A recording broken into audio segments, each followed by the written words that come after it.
And now, if you don't mind, we're going to get to the news. President Trump yesterday attended the U.S. Open and got a real New York welcome.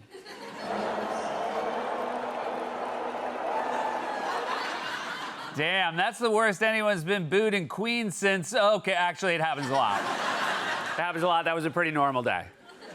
That's right. President Trump attended the U.S. Open men's finals. Apparently, he became very interested when he found out that in tennis, love means nothing.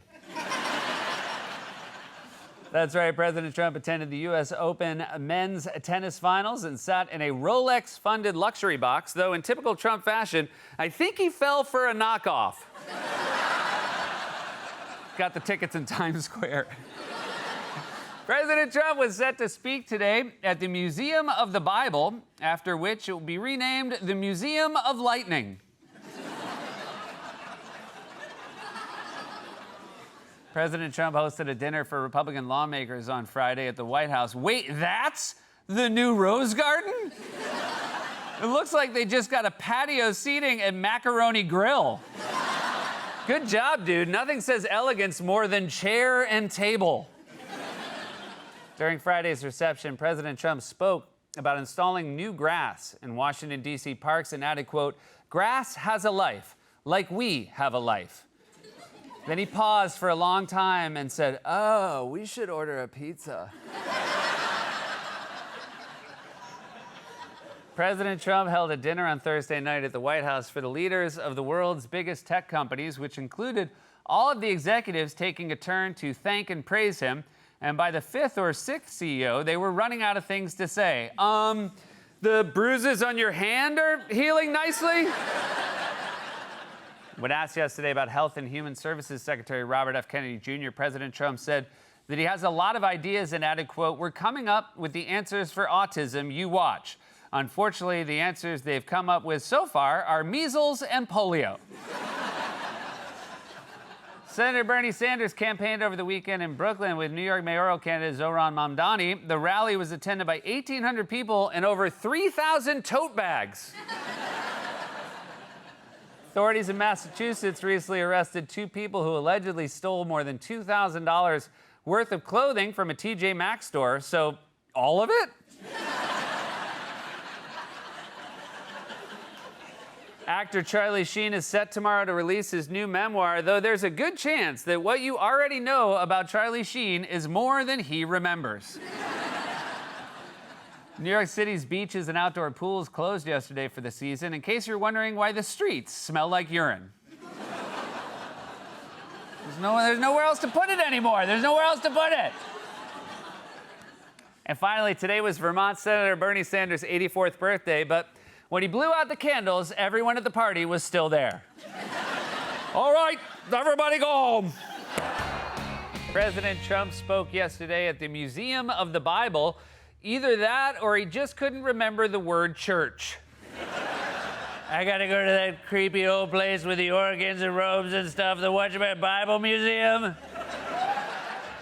While speaking yesterday at the Museum of the Bible, President Trump announced that he donated his personal Bible that was given to him by his mother to the museum. And it's even more valuable because it's still in the original wrapping. According to the Wall Street Journal, Jeffrey Epstein's estate has given Congress a copy of the infamous 2003 birthday book, including the letter signed by President Trump. "So you do remember birthdays," yelled Eric. I mean, look at that. That's a letter that the current president of the United States sent to the world's most notorious sex trafficker. Anyway, hope he had a nice time at the Museum of the Bible. Former President Joe Biden has decided to build his presidential library in Delaware, where it will compete with Delaware's other biggest attraction, the border with Maryland. During a reception on Friday with Republican lawmakers, President Trump spoke about the possibility of deploying the National Guard in New Orleans. Let me guess, Hegseth's idea? In a post last week on Truth Social, President Trump claimed that Democratic lawmakers are only advocating for Jeffrey Epstein survivors in response to the party's low approval rating. That's ridiculous. Democrats never do anything to help their approval rating. According to a new survey, 41% of Americans second-guess their decisions, and also some Slovenians. Tyson Foods has begun offering 3 new chicken nugget products inspired by NFL teams, but stay away from the Giants nuggets because they start out cold and never get hot. And finally, the Powerball jackpot reached nearly $1.8 billion over the weekend and was won by 2 tickets, and you are not gonna like this. President Trump was set to host a dinner tonight in the White House's newly renovated Rose Garden that he has renamed, quote, the Rose Garden Club. Man, he loves to rename stuff. First, the Gulf of America, then the Department of War, and now the Rose Garden Club. Pretty soon, we're gonna have to call these guys Ethan and Brody. President Trump dined yesterday with several members of his cabinet at Joe's Seafood, Prime Steak, and Stone Crab in Washington, D.C., while RFK Jr. just ate something they hit on the drive over.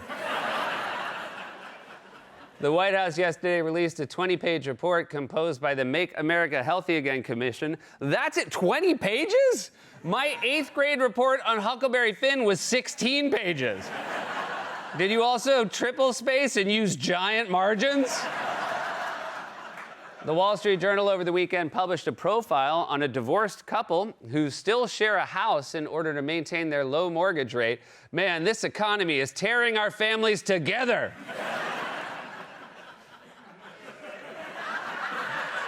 A little bit of wordplay.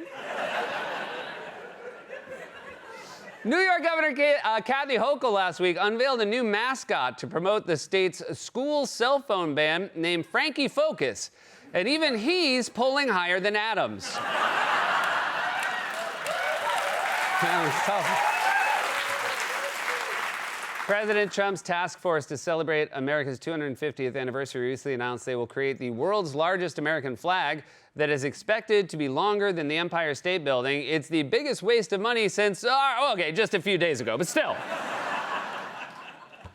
Van Leeuwen Ice Cream has unveiled a new sunscreen-flavored ice cream. That was ice cream? Yelled this guy.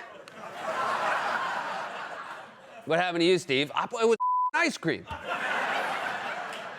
Smelled like copper tone, put it all over my body.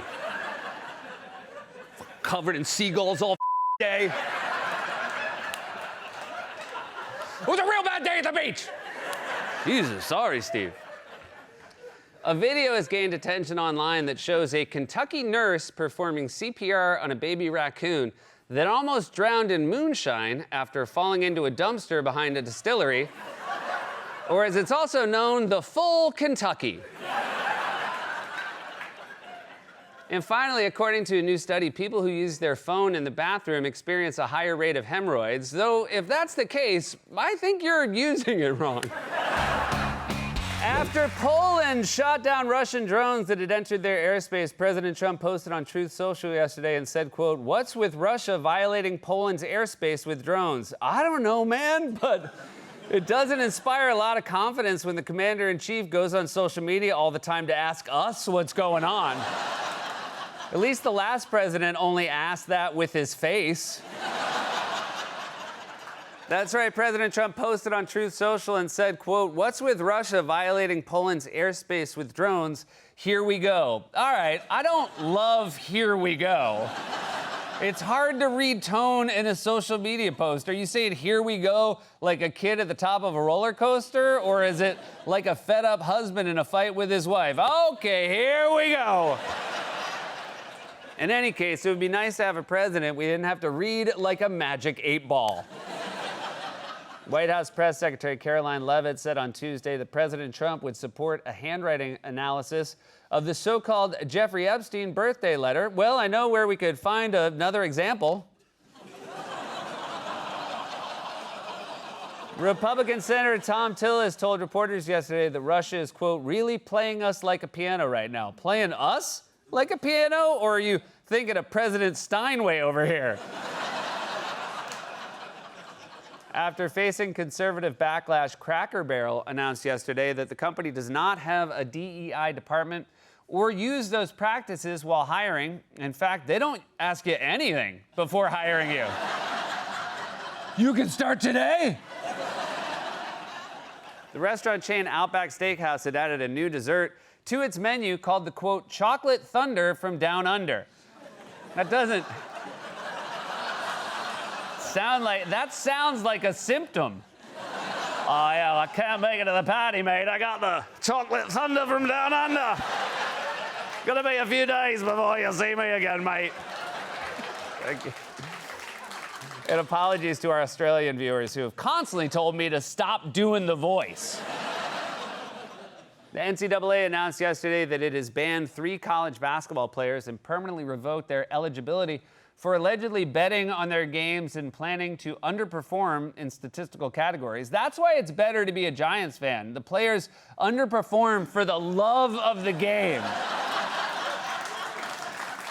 The telehealth company Hims & Hers announced yesterday that it will expand into testosterone treatments for people who feel safe getting hormone therapy from a company that sounds like it was named by Jar Jar Binks.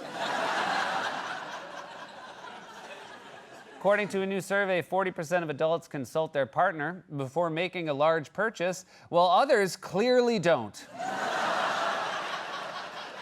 The lightsaber used by Darth Vader in the first Star Wars trilogy recently sold at auction for nearly $4 million. So I'm guessing that's one of the adults who don't consult their partner on big purchases. It was used by Darth Vader. That's not a real person. And finally, the thrift store chain Goodwill is set on Saturday to co-host its first fashion show. So at least someone's enjoying my t-shirts. That was a monologue, everybody. We have begun.